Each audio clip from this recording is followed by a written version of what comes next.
Hey, welcome everybody. My name is Orgianne and I'm a recovered compulsive overeater, and you're all very welcome to the Scottsdale Big Book study, where we will study the Big Book of Alcoholics Anonymous. Today is Saturday the 24th of December 2022, and we will have a meeting with Harlan G, who will kick us off. If anybody has any questions during the meeting, they can contact myself, Maria F, Nancy J, or Sue L.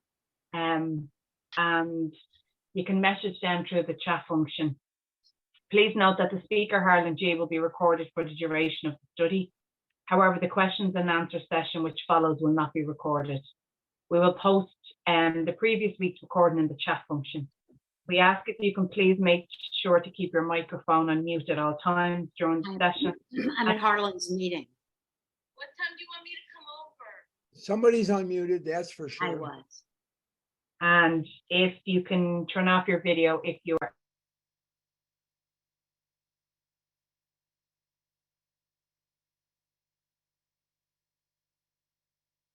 We can't hear you. You might need to unmute yourself. Something's happened with our. Can you hear me now? Yeah. Okay. Yeah, Harlan, I'll turn it over to you. Oh, thank you. Thank you very much. Okay. I am so glad to be here this morning. Eat your hearts out. It's going to be 74 here tomorrow in Scottsdale, mid 60s, high 60s today. So what can I tell you? In June, July, and August, you got the upper hand, but not now. Anyway, Merry Christmas to everybody. I know that for many, Christmas Eve is either as big or bigger than the actual day of Christmas. And I hope that Santa Claus comes and drops you everything you need for a Merry Christmas. And if you're celebrating Hanukkah, or my holiday is Festivus, which was yesterday. I celebrate Festivus for the rest of us. And we sit around and we tell people how they've disappointed us over the last year. And then we dance around an aluminum pole. So that is my holiday, is Festivus.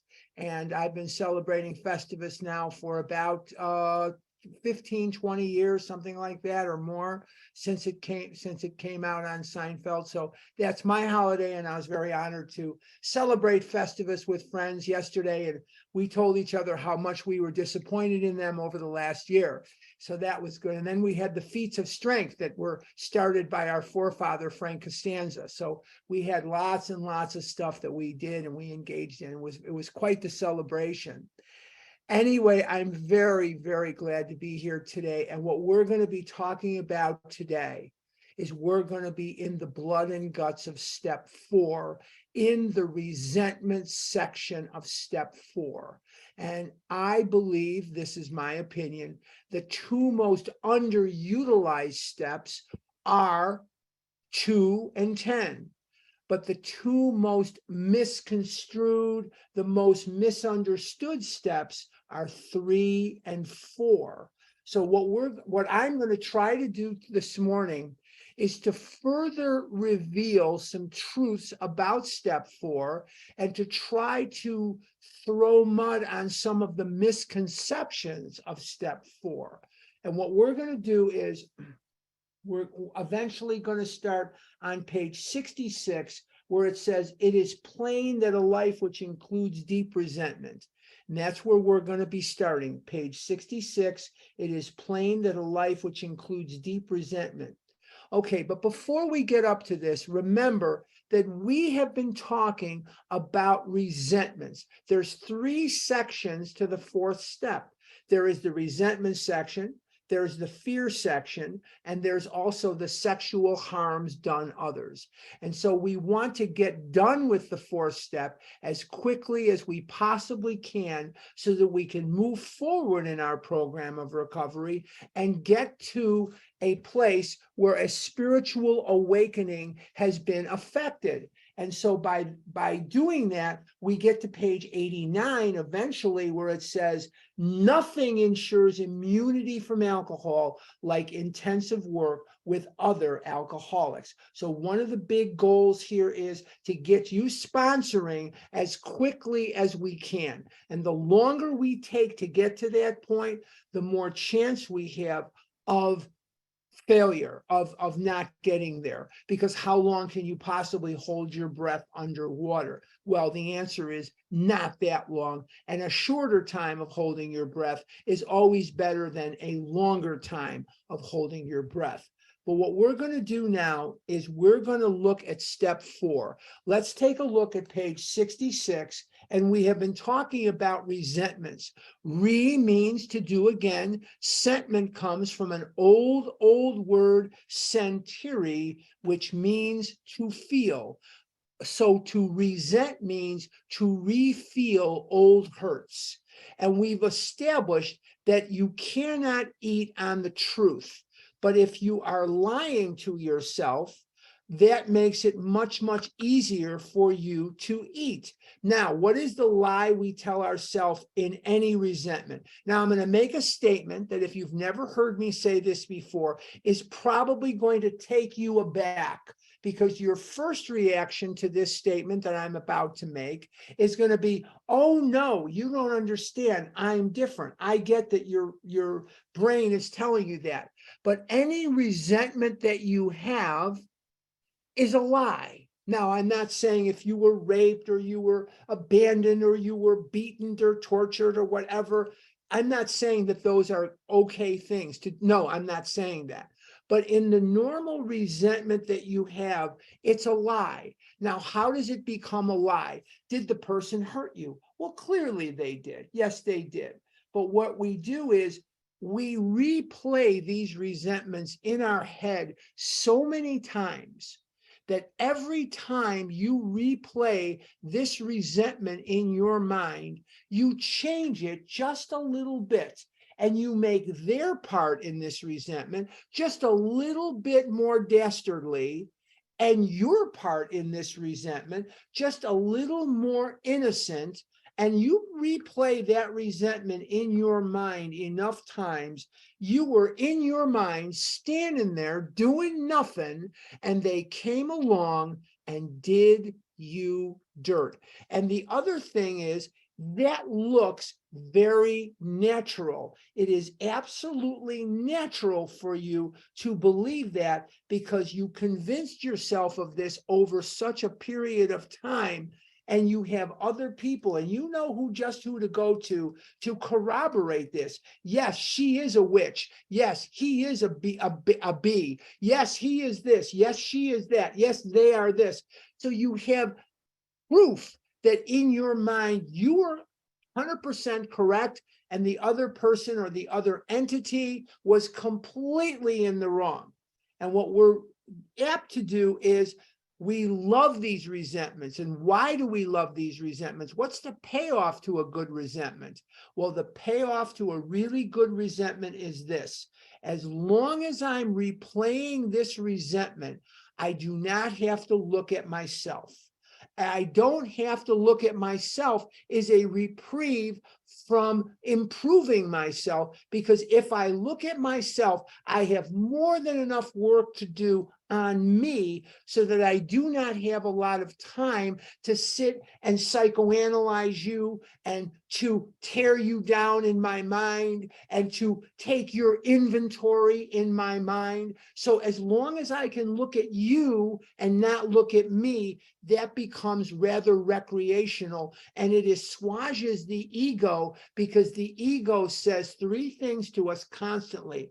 We have to be right, we have to feel good right now, and we are different from other people. Those are the 3 main jobs of the human ego. Let's do those again. I'm right.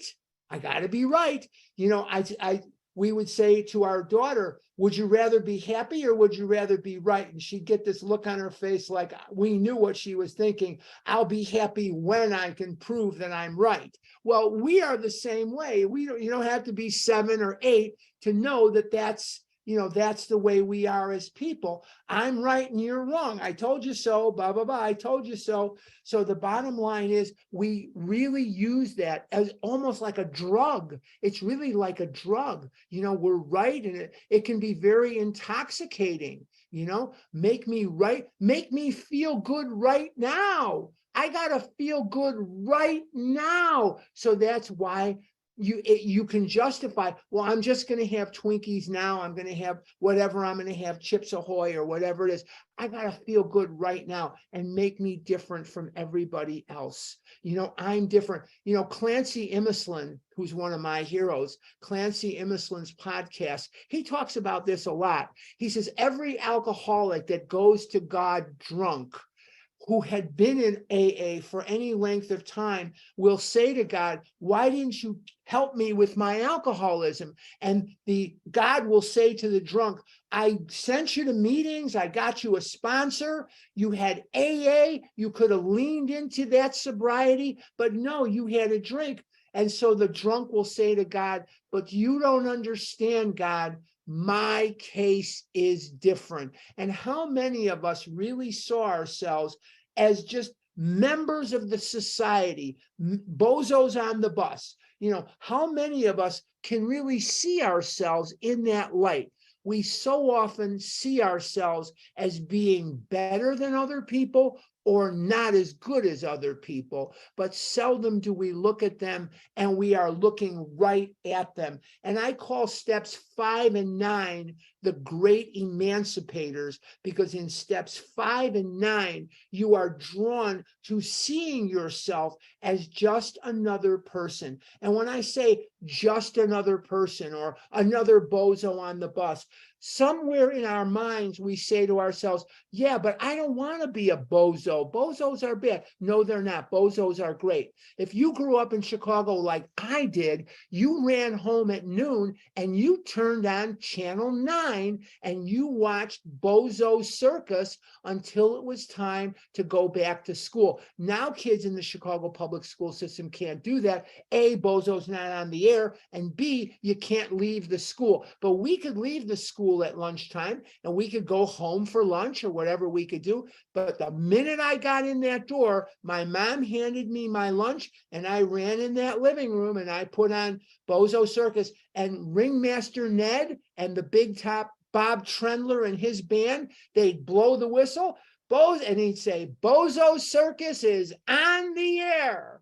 And I was very excited. And not one day, but I sent away for a decoder ring for the Dick Tracy show, which was on in the afternoon. And I got an envelope and it was from WGN at 2501 West Bradley Place, Chicago 60625. And I was as excited as I've ever been in my entire life.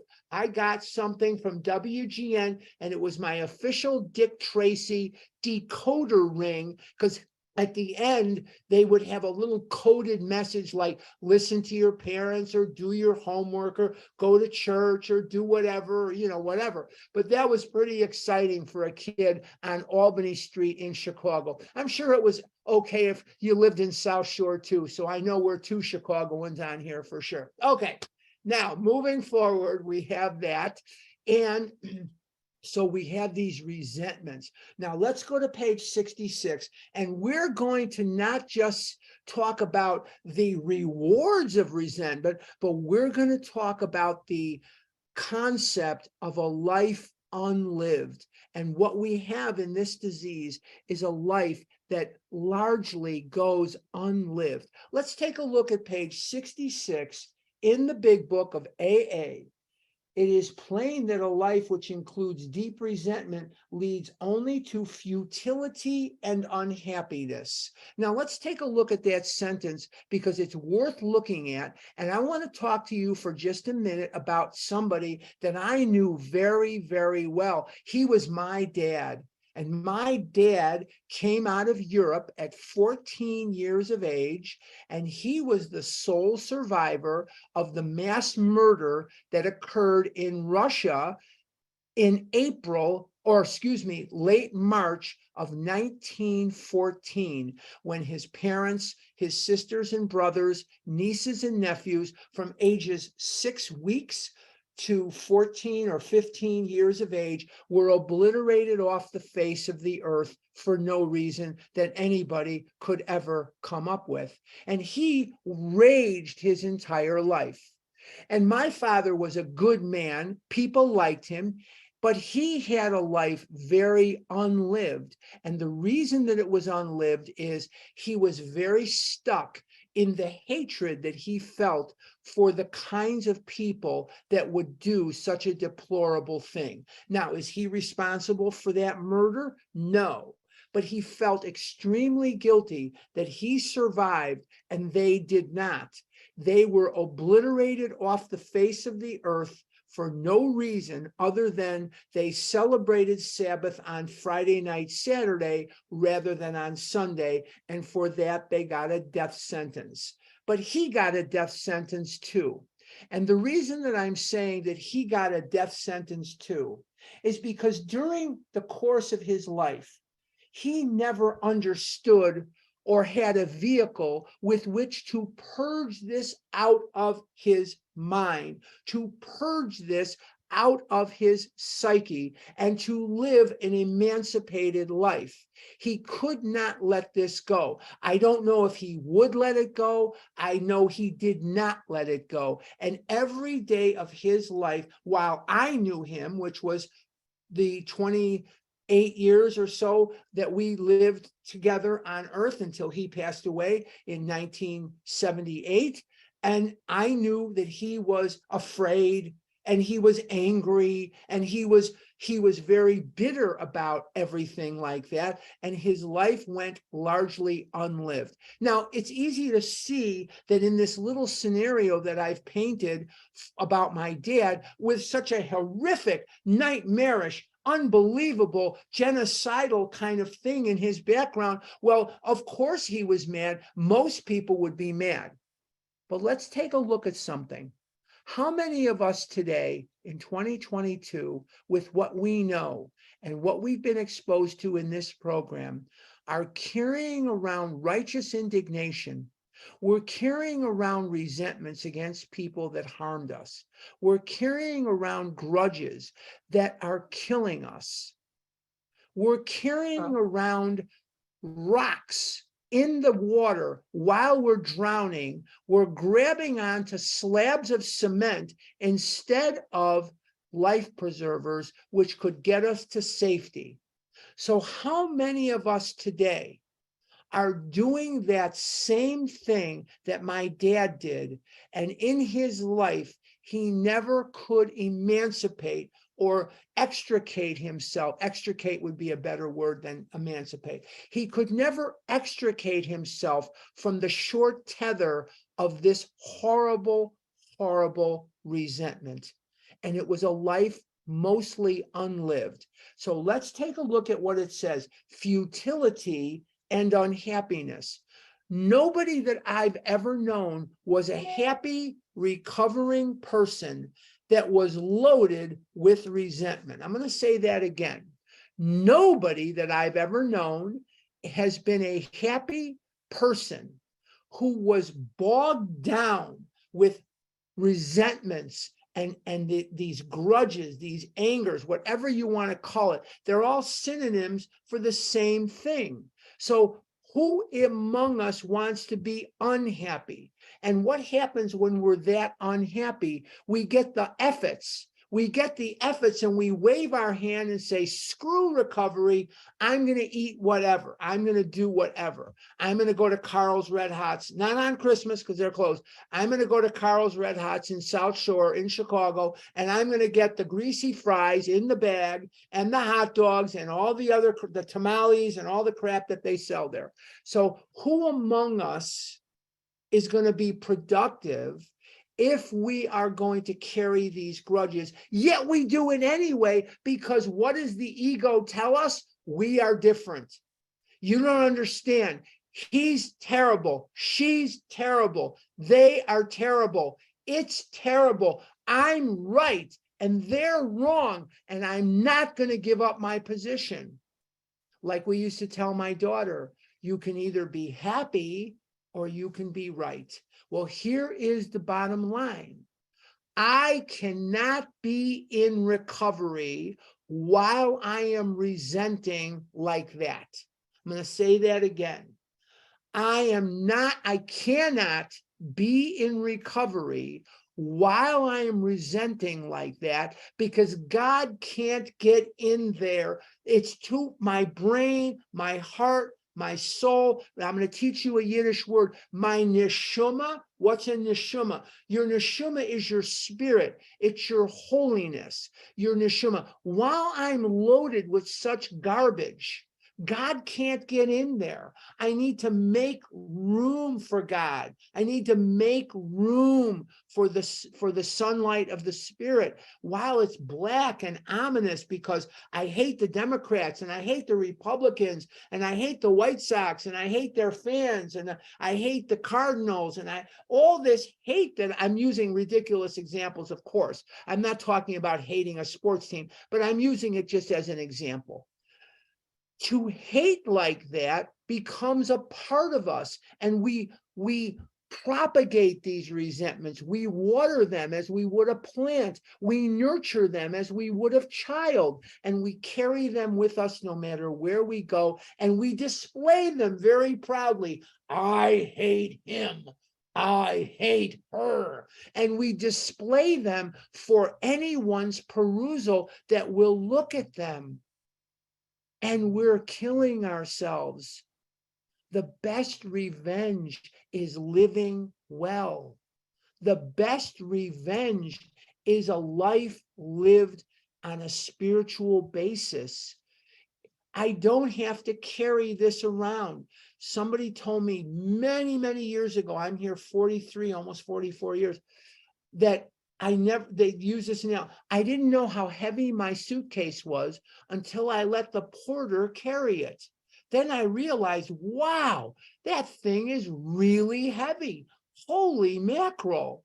And when I let go of so many of these resentments, when I let go of these things, I'm free. My spirit is free. Not that I have a perfect life and everything goes my way. Let's temper our expectations. Just because you're willing to let go of some resentments there's nothing in this book that says now everybody will stick to your script. There's nothing in this book that says you will never be challenged by life again. There's nothing in this book that says that. So one of the things I want to talk about this morning, and I'm going to talk about it until we're done with step 4, is what are your expectations? Just because you've done step 4, there's nothing here that says now my dream girl or my dream guy is going to fall in love with me and we're going to have 3.2 kids and we're going to live in Highland Park, or we're going to live in Deerfield in a house with a white picket fence. And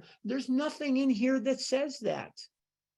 What it says, though, is if you let go of these resentments, you've taken a quantum leap toward your recovery. Doesn't say those exact words, but it says you can now know you're on the way to recovery. Every day that I get up, there's 2 doors in front of me, figuratively. There's Carol Merrill standing there, to be sure, and Carol Merrill is standing in front of door number 1. And Carol Merrill was from Let's Make a Deal. Nobody gets these references. I must be too old. Carol Merrill, Let's Make a Deal with, what's his name? Monty Hall, he's dead. Monty Hall, Let's Make a Deal. Okay, now Carol Merrill is standing in front of door number 1, and door number 1 leads right to Twinkieville. And there's a stop in Dorito Town, and there's a stop in Milk Dud Way, and there's Charleston Chew Town, all these other various places behind door number 1. Now, door number 2 has recovery, and it has a spiritual awakening, and it has freedom from the bondage of self, and it has prayer and meditation and service to others. I can choose whichever door I want. Now, on one door, I'm going to have to pay a price. And the price that I'm going to have to pay is I can eat whatever I want in Doritoville or in Charleston Chew Town or in Almond Joy Way. That's a very nice place to live. But I'm going to have to put up with, I can't walk out of the house because I'm an object of ridicule. I can't go to the doctor because he's going to tell me that I'm dying unless I change. But if I go to so that's pretty effortless. We all know how to do that, right? Anybody need help eating Almond Joy bars? Call me. I'll tell you how to eat them. I used to just pop them like they were whatever, Xanax or something. But I used to pop those Almond Joy babies like they were crazy. But if I'm going to spend a dime, now when I was a kid, all the candy bars were a nickel. But Almond Joy and Mounds and Heath bars were 10 cents.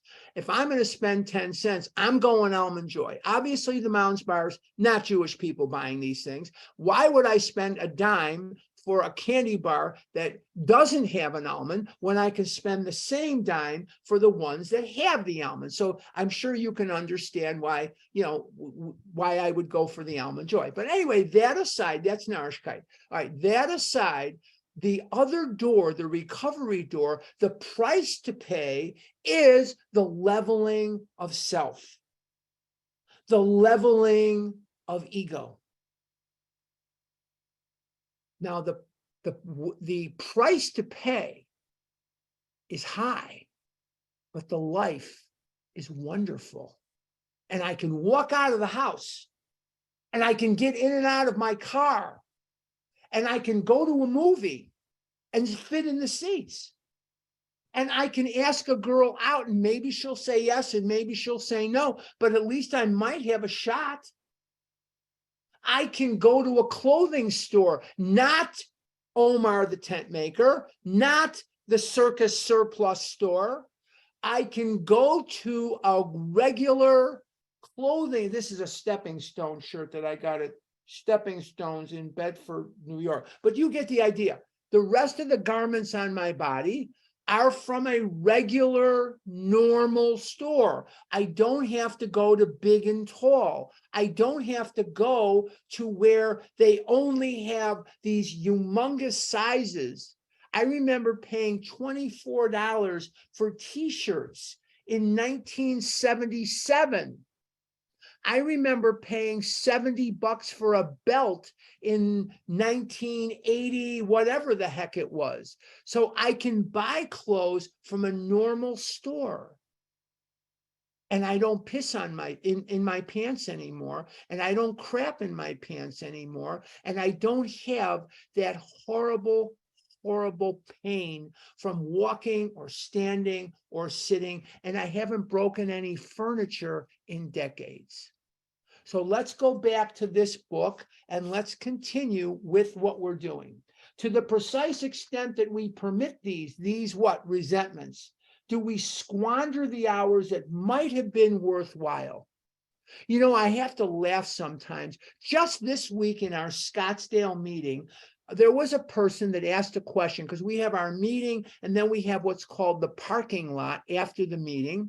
And the parking lot is just what you would imagine it to be. We're simulating a live meeting. So we have the parking lot. And what do we do in the parking lot? We talk and we ask questions and we exchange ideas with one another.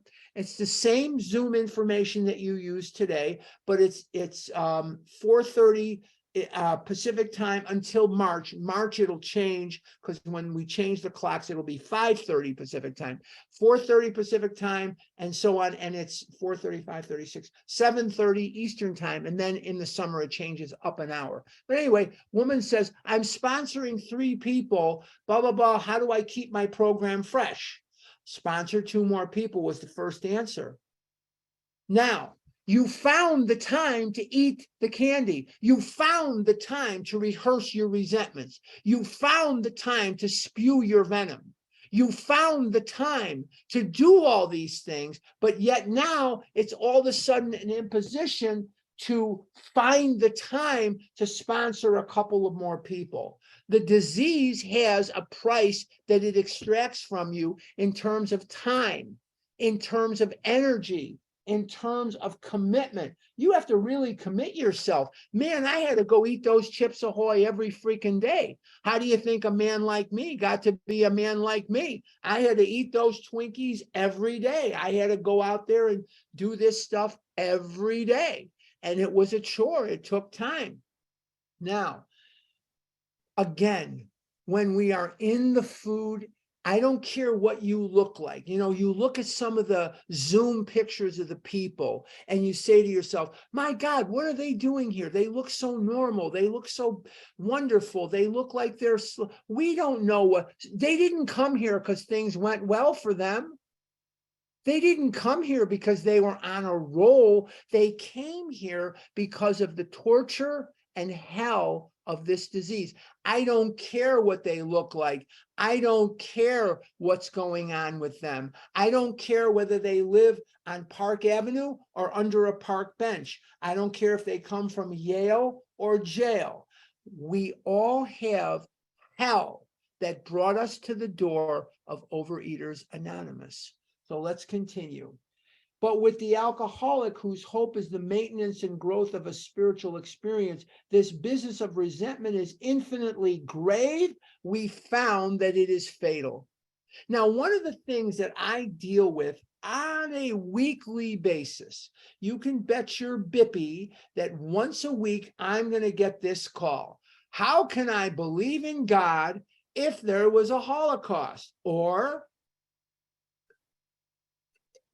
how can I believe in God if there was slavery? Or how can I believe in God when the Democrats, the Republicans, of this, and that's all, you know, I get that. I totally do.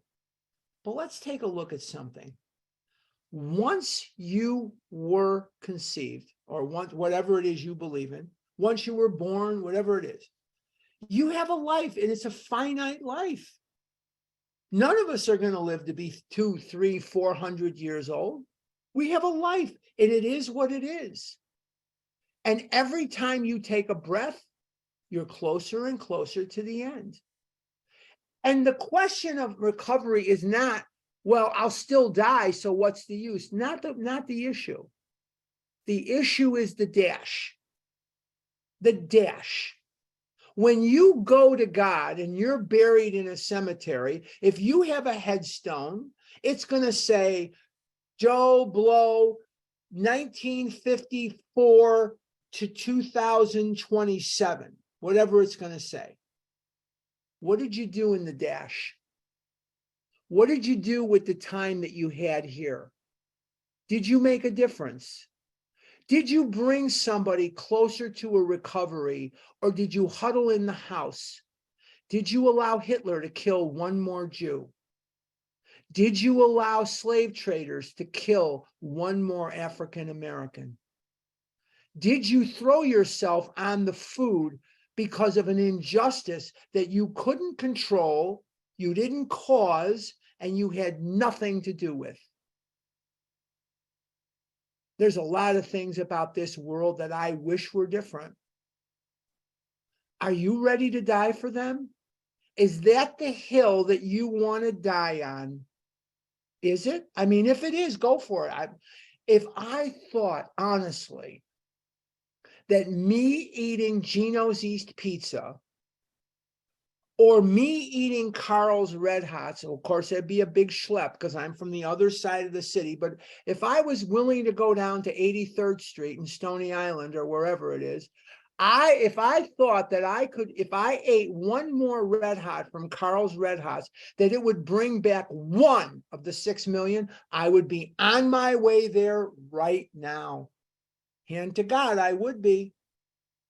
But what is you dying going to prove or accomplish? Isn't it better to give the finger to the people that oppressed people like you and recover and live and thrive and help others and get close to God than give it your resignation and say, okay, this happened. I'll jump in my grave too. Well before my time, accomplishing very little, very, very little. The saddest words of tongue or pen are these few words, it might have been. What could you have done with the one life you had? What could you have done with the time that you spent in the food? What could you have accomplished? where could you have taken your life? And how many people could you have helped had you not been in the food? Let's continue. For when harboring such feelings, we shut ourselves off from the sunlight of the spirit. Harboring what feelings? Resentments. The sunlight of the spirit. Spirit is capitalized. I want to live in the sunlight of the spirit. I want to live in God's will, not my will. Sometimes I have to just leave retribution to God Almighty.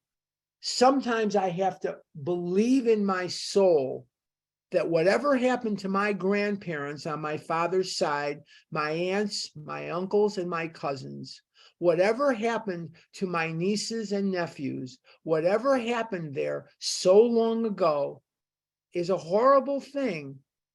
But let's take a look at something. I can't control it. I didn't cause it. And I can't cure it. There's nothing, my death, nothing about my eating is going to make that go away. Yes, I can eat and I can die because of it, or I can live in spite of it. I'm going to say that again. I can die because of it or live in spite of it. And the choice is mine. Grab that recovery. Let the resentment go. It's killing you. Is this the hill you want to die on? Okay. The insanity of alcohol returns and we drink again. Why do we drink again? Because we, when we're in resentments, do not feel good. We don't feel very good. We feel sick. We are emotionally sick from these resentments. And because we're emotionally sick, the solution to that becomes Twinkies. The solution to that becomes candy, cookies, cake, hot dogs, fries, whatever it is for you, whatever that might be for you, that becomes that solution. Remember that food was never the problem. Food was the solution to the problem. And if food is the solution to your problem, then the problem is the buildup of human emotions. The problem is the lack of power that you have over your environment, over the world that you were born into. So more than willpower, more than anything you are going to be able to muster of your finite self, this demand for the food is going to overwhelm you. How do I know that? It has been overwhelming you from the time you were a child, or you wouldn't be here. The urge to purge yourself of the food is the bulimic's way of dealing with it. They eat massive quantities of food and they purge it out. The anorexic gets that effect from starving themselves. But no matter what side of the coin you are on, I am not from the bulimic or anorexic side of the coin. But many of you are. It doesn't matter.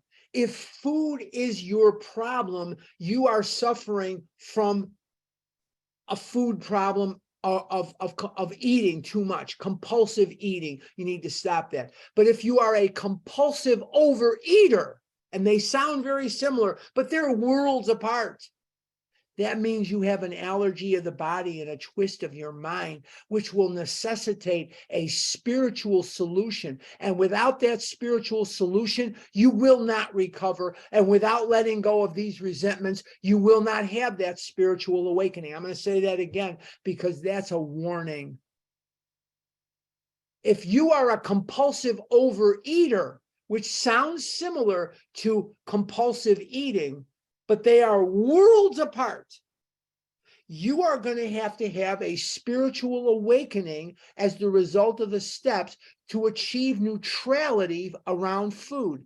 Without a purging of these resentments, I hate to use that word, without a an exorcism almost of these resentments, you're not going to have a spiritual awakening, and you will eat and you will die far before your time. And whether you die before your time or not is subjective. I don't know when your time is, and I don't profess to be God. But what about that dash in the middle? What do you think you're going to accomplish while you're on earth when you're in the food? You've been in the food, or you wouldn't be here. How was life treating you at that moment? Were you productive while you were in the food? Maybe you did your job. Some of you are lawyers. Some of you are CPAs. Some of you are doctors. Some of you are housewives. Some of you are secretaries, salespeople, librarians, whatever the heck you are, psychologists, whatever the heck you are. You think you'd be better at what you're doing when you're in the damn food? You're not going to be as effective, because constantly running through your mind is, I need the food, I need the food, where's the food, I need the food, I need the food. So let's continue on, and the insanity of alcohol returns, and we drink again, and with us to drink is to die. You don't have to be in your grave to be dead. You could be walking around and you're dead. When I'm in the food, I am the walking dead. I am not functioning. All I'm doing at that moment is I cannot hear what the hell you're saying to me. I don't care whether you live or die. All I'm listening to is the nattering in my head, this incessant chatter, this perseverance about food, food, food, food, food. I'm not effective. I cannot be effective at that point. So this is walking death when you're in the food. And how do I get to the food? With these resentments and fears, because the buildup of these emotions is going to demand a solution. And for people like me, and ostensibly like people like you, food is that easy solution. Let's continue. If we were to live, we had to be free of anger. There's the understatement of the year. Do I ever get pissed off? Yes. Do I ever get scared? Yes. Am I ever uncertain about things? Yes. But to live in this resentment, which is what we're talking about, is a life unlived. It's a life unlived. Let's continue. If we were to live, we had to be free of anger. The grouch and the brainstorm were not for us. Now, through the magic of a 1935 dictionary, the grouch, like Oscar the Grouch, is we're married, we're pissed off all the time. The guy or the gal that's just, they're pissed off all the time. I'm not going to say I'm talking about my ex-wife, but you can draw your own conclusions. This woman was pissed off all the time. She woke up pissed off. She went to bed pissed off. There was something was pissing this woman off all the time. It took me years to get there, but it had to be hell in her head. It had to be hell in her head. Forget about what it did to me. That's what I saw, the first years. But it had to be hell in her head, because when we're angry all the time, the only solution we know is to eat, because that's painful. We don't want to be like that. And we eat in search of relief from that pain that we feel.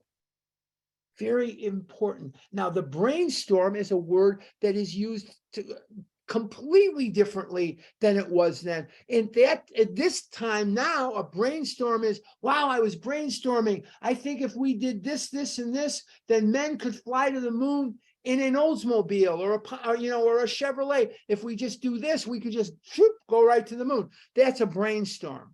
The brainstorm then was the tempestuous rage that was felt infrequently. We weren't always mad, but when we got mad, boy, did we get mad.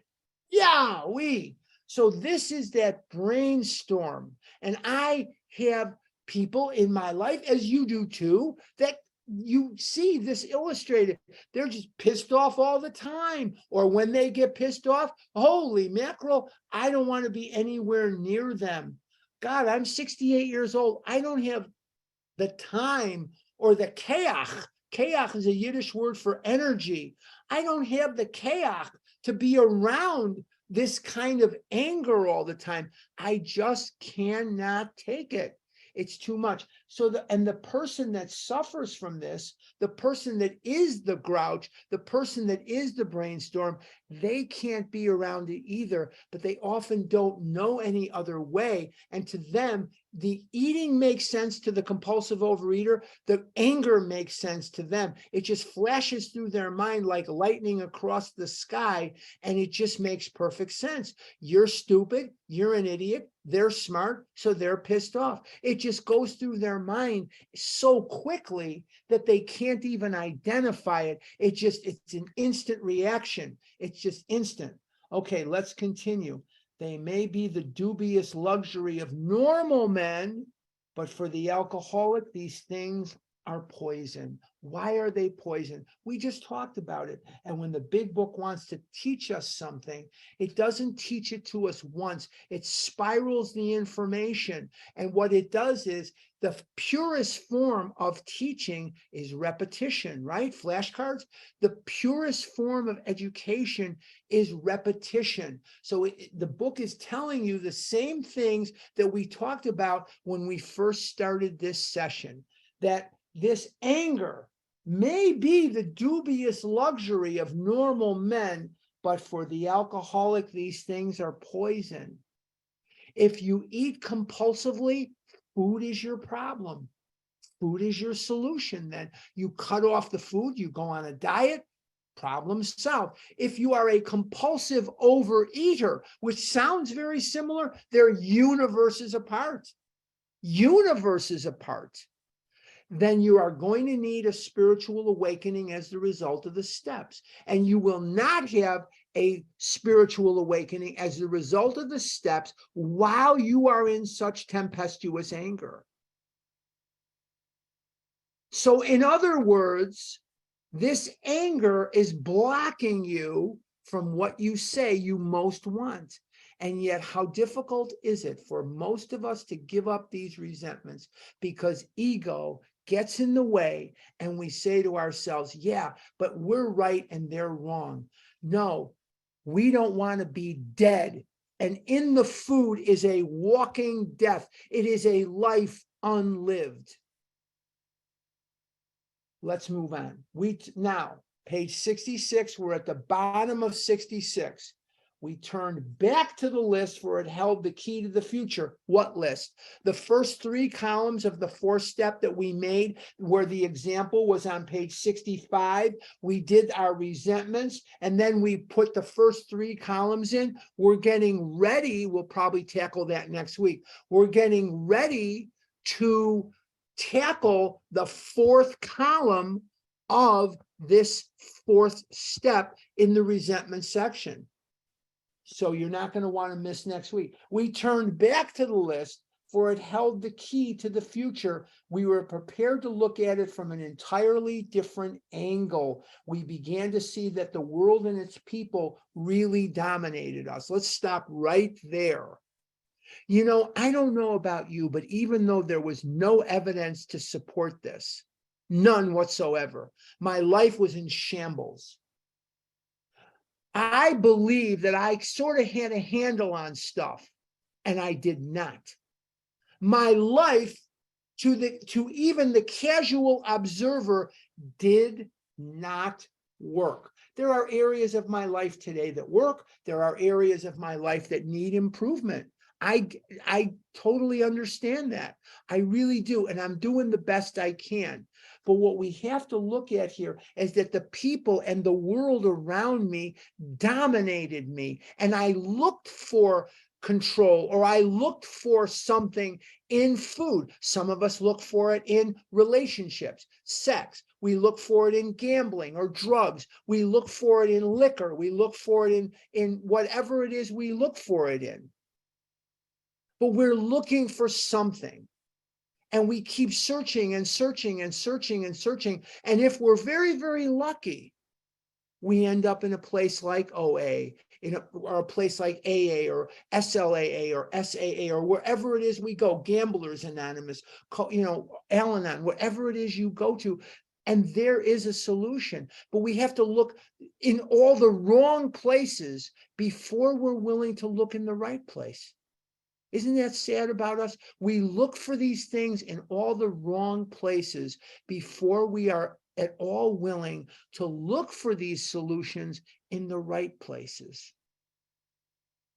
Why is that? I don't know. I wish I had some sort of explanation for it. But what I know is that OA is the last house on the block. When the liquor is given up and the drugs are given up and the relationships are given up and the whatever is the gambling or the whatever is given up, then the food starts to creep in a lot of cases, and we become the last house on the block. Let's continue. But the world really did dominate me. If I'm not careful, it will continue to dominate me. In that state, the wrongdoings of others, fancied or real, had power to actually kill. Wow. So whether the person was right or whether the person was wrong, whether I imagined it, whether it was real, that resentment had the power to kill. How does it kill? It kills by amputating me from any chance of a recovery, and then the food moves in and does the assassination work of the disease. Food is only the vehicle that the disease uses to kill me. The real disease is the spiritual sickness. The real disease is when I'm harboring these feelings of resentment and I can't get out of my own way. And it becomes a life of efforts. Effort, wave your hand and pick up that food because what the hell, who cares? Right? I just want to die. And that's what I ran around saying. No, I really didn't want to die, even though it was apparent to me that I did want to die because I was dying. What I really wanted to do was live, but I didn't know how. No one told me how until I got here. And even when you told me how, I figured because of my ego, well, I'm too fat, I'm too stupid, I'm too this, I'm too that. I can't do what you guys are doing. Yes, I can. But I wasn't willing to try for a very long time. And I lived in that life unlived for much longer than I care to admit or even think back on. Life is a beautiful thing. Life is a beautiful, beautiful thing. And it gets better and better as my recovery gets better and better. But there's pain and there's a price to pay. And the price is high, but the rewards are even higher. Let's continue. How can we escape? We saw that these resentments must be mastered, but how? We could not wish them away any more than alcohol. I cannot control my anger. I cannot control my fear or my whatever. I can't control my emotional nature. Lack of power, that was my dilemma. I need God's help. But the book is teaching me that this is the starting point. This is the first action step. And because I've concluded that I am a compulsive overeater, because I've concluded and I've come to believe that a power greater than myself could restore me to sanity, now I am willing to embark on a series of actions that God will guide, and I will be recovered as I am today. Do I have work to do? Gosh, you betcha. Gosh, you bet I've got work to do. But one of the things I'm not going to do today, hopefully, I don't know, is eat Twinkies or eat, Charleston Chew or whatever it is I'm not going to eat. I'm not going to Burger King today, hopefully, or McDonald's or whatever. I'm not going there. I don't look for solutions in drive-through windows. Solutions to my problem don't come in a bag that some 19-year-old passes to me through a drive-through window. I've looked there already. It's not there. This was our course. We realized that the people who wronged us were perhaps spiritually sick, top of 67. Though we did not like their symptoms, they and the way they, though we did not like their symptoms and the way these disturbed us, they, like ourselves, were sick too. So we looked at these people and we never said to ourselves, they're sick too.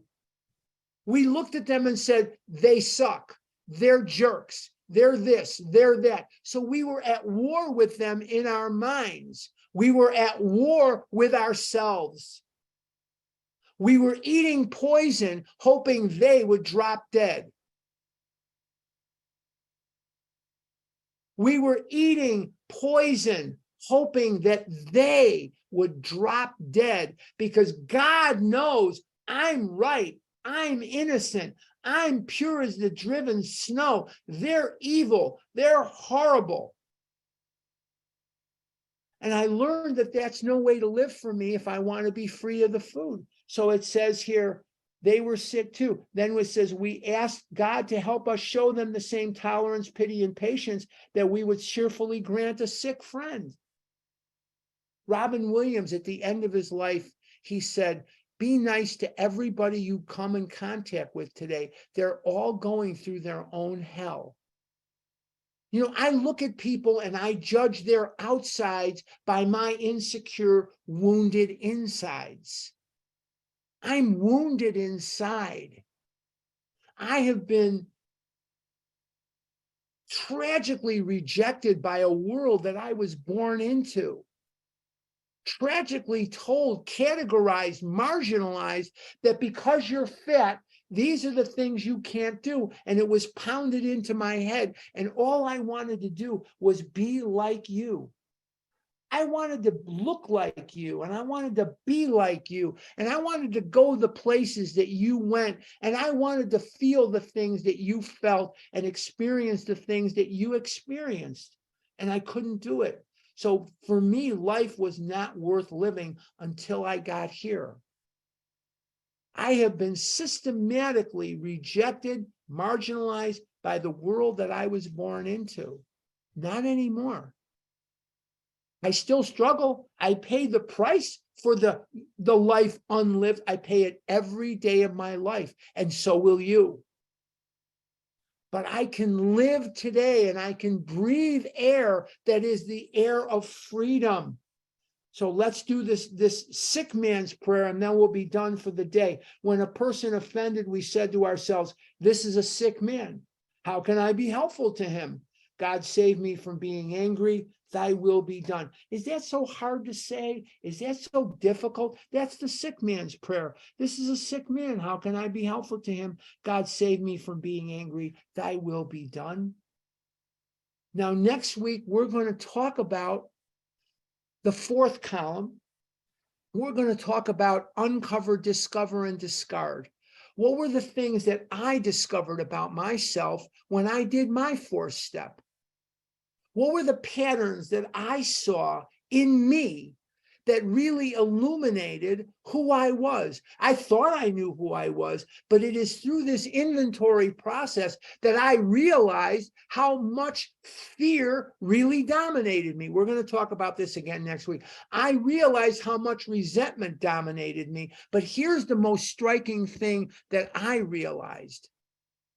For me, and we're going to talk a lot about this next week, I was driven primarily not only by fear, but by insecurity, innate organic insecurity, which forced me into a position where I thought I had to lie when the truth would have been better. If you were a Democrat, I want to be a Democrat. If you're a Republican, I'm a Republican. If you like blue, I'm going to like blue. If you, whatever it is, you get the picture.